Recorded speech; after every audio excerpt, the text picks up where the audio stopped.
Selamat datang kembali di channel ini.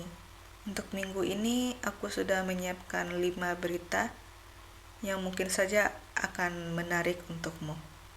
Mari kita langsung mulai saja. Let's go! Kim Jong-un, Supreme Leader dari negara komunis Korea Utara, telah mengeluarkan aturan baru untuk para penduduknya. Mereka dilarang meniru gaya berpakaian Kim Jong-un, yaitu leather coat atau jaket kulit. Tren fashion itu sebenarnya udah dari tahun 2019 pas Kim Jong-un-nya muncul di TV pakai jaket kulit itu. Tapi karena bahannya yang mahal, hanya orang-orang kaya yang bisa pakai jaket kulit asli.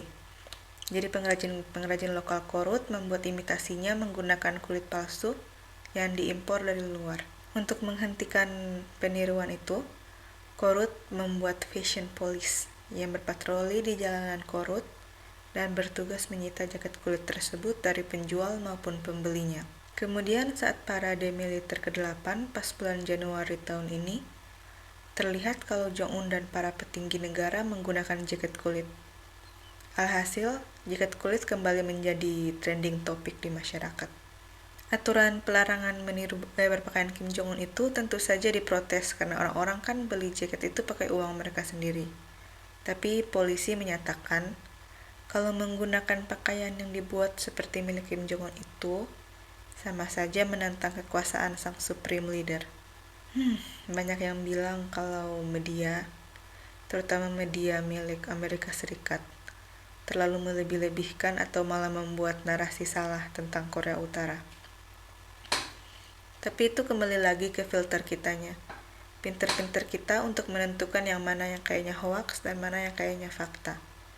Tapi kalau berita ini benar, Kim Jong-un adalah definisi sesungguhnya dari kata petty.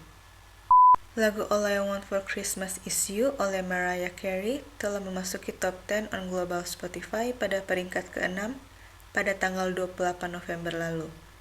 Padahal kita bahkan belum memasuki bulan Desember yang notabene-nya Christmas month untuk banyak orang.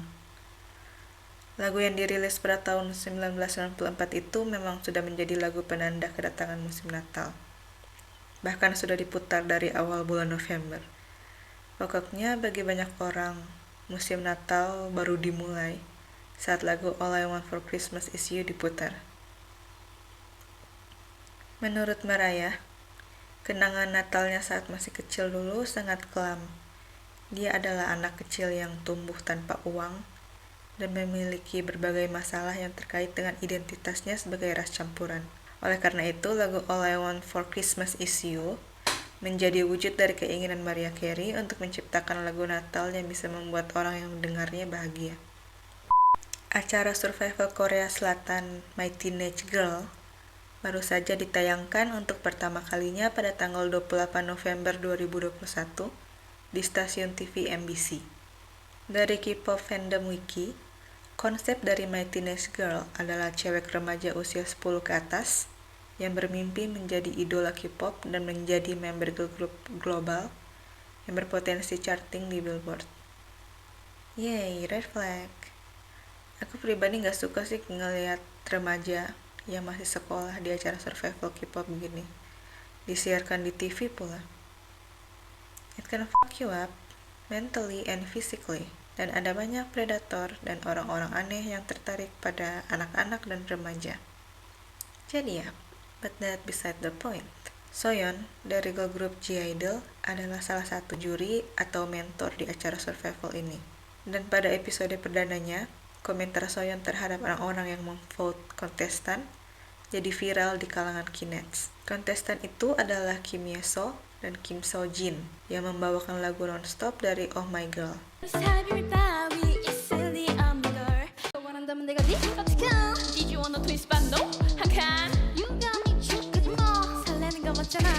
Meski penampilannya yang sangat kurang, para voter tetap meloloskan mereka. Entah karena keduanya cantik, atau karena mereka menganggap penampilan keduanya lucu dan komedik. Dan itu menurutku sangat tidak bertanggung jawab sekali. Gadis-gadis ini mungkin telah bekerja keras, tapi kemampuan mereka masih kurang. Jika mereka tidak lolos, paling mereka hanya akan merasa kecewa untuk sementara.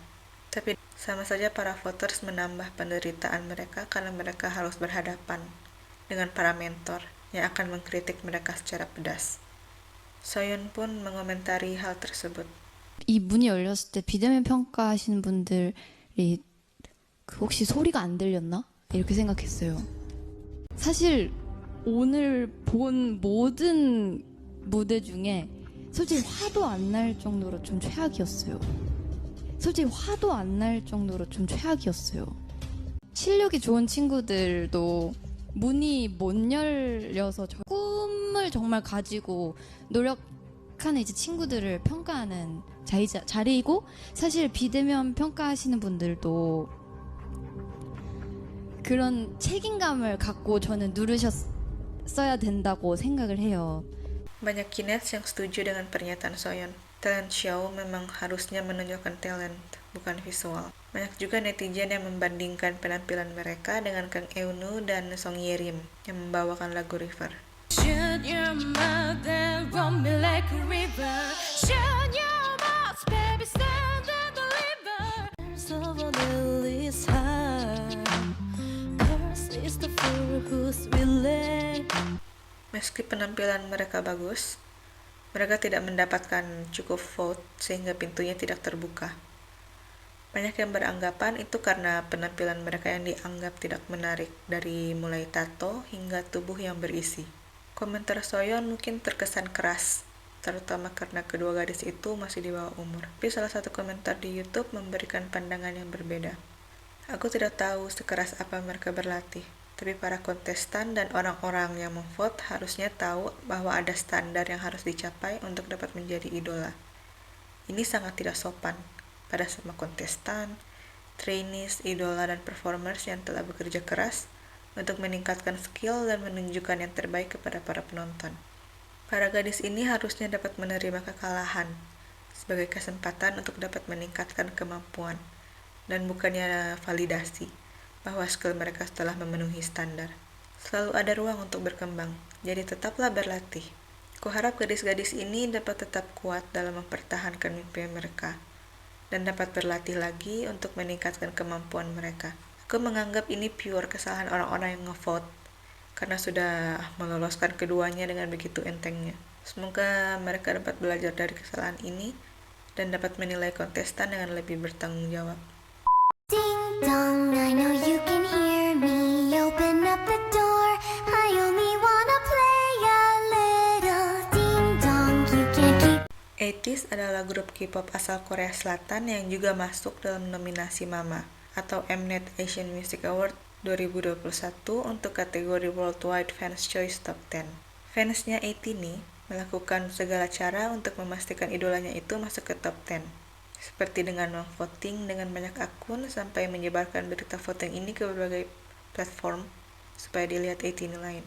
Salah satu promosi voting tersebut dilakukan oleh TikToker ini. Seperti yang bisa dilihat di video Cursed yang putar di awal tadi, ATEEZ ini menggunakan boneka Headmon sebagai kutukan bagi ATEEZ jika mereka tidak memvote ATEEZ. Boneka ini sendiri merupakan perwujudan karakter yang diciptakan oleh Yosang ATEEZ. Dan boneka ini dibuat di serial individual kontennya, yaitu Yosang's Omniscient Views. Cursed Headmon doll ini memang jadi inside joke dalam fandom karena emang tampilannya yang serem. Bahkan diakui oleh Yosang. 우영아, 널 생각하면서 만든 저주. 아니. 저주 인형? 아니. 널 생각하면서 만든 인형이야. 뭐야? 수걸 만든 거야? 신기하지? 잘 모셔둘 거지? 아, 당연히 내 방에다 이렇게 놔둘게. 쓰레기통에 들어가 있는 거 아니지? 너랑 같은 방이지? 큰일 났다. 아니. Ya, overall semangat untuk ATEEZ dalam berbagai kerja kerasnya untuk mendukung ATEEZ. Ketakutan terhadap orang-orang asing memang wajar untuk dirasakan, karena kita tinggal di dunia yang sangat fucked up. Bisa saja orang asing yang berdiri di belakangmu itu adalah pencuri, penculik, atau malah pembunuh. You'll never know. Seperti yang diberitakan pada video ini. Well, tonight an Eyewitness News exclusive, frightening video showing a woman being pushed into the side of a subway train. In this Eyewitness News exclusive, you can see the suspect approach her victim from the right of your screen and then violently push the woman wearing a red hat right into an oncoming train. The unprovoked assault captured by police body-worn cameras. Two officers standing on the platform where it happened just after 5:30 last night arrested the suspect right away. Pelaku pendorongan bernama Linda Chavez berusia 33 tahun. Dia mendorong korban ke depan subway yang melaju. Tapi untungnya pelaku memiliki timing yang buruk sehingga korban berhasil selamat. Kedua polisi yang berada di tempat kejadian pun langsung menangkap pelaku atas dugaan percobaan pembunuhan dan penyerangan. Gilanya, pelaku dan korban adalah orang asing. Mereka tidak saling mengenal. Tapi pelaku tanpa alasan yang jelas langsung mendorong korban. Seperti spontanitas saja. Salah satu netizen pun mengomentari hal tersebut. Kupikir fakta bahwa dia membunuh orang asing secara random itu lebih berbahaya jika dibandingkan dengan penjahat yang punya motif. Orang ini bisa melakukan kejahatan ini di mana saja dia mau. Dia bisa menargetkan siapa saja yang dia mau. Saat aku nge-research untuk berita ini, aku menemukan bahwa kejadian tentang pendorongan di stasiun subway bukanlah hal yang hanya terjadi sekali dua kali. Itu menunjukkan bahwa kita harus tetap waspada dimanapun kita berada. Bahkan di tempat yang penuh dengan orang sekalipun, meski ramai sekalipun. Netizen asal New York juga berkomentar, "Sebagai orang asli New York, aku terkejut karena orang bisa berdiri begitu dekat dengan rel. Aku selalu bersandar di dinding atau di dekat kursi panjang. Aku sudah melihat cukup banyak kejahatan di kota ini untuk melihat sisi buruk dari manusia. Berlaku juga jika kau ingin menyeberang jalan saat lampu merah. Tetap lihat kiri dan kanan sebelum kau melakukannya. Ingat untuk selalu berhati-hati dimanapun kau berada, dan semoga kita semua berada dalam lindungannya. Amin." Demikian berita untuk minggu ini. Semoga ada yang menurutmu menarik. Mungkin 1-2 dari berita tersebut. Dan semoga saja kau akan betah di channel ini. Bye-bye.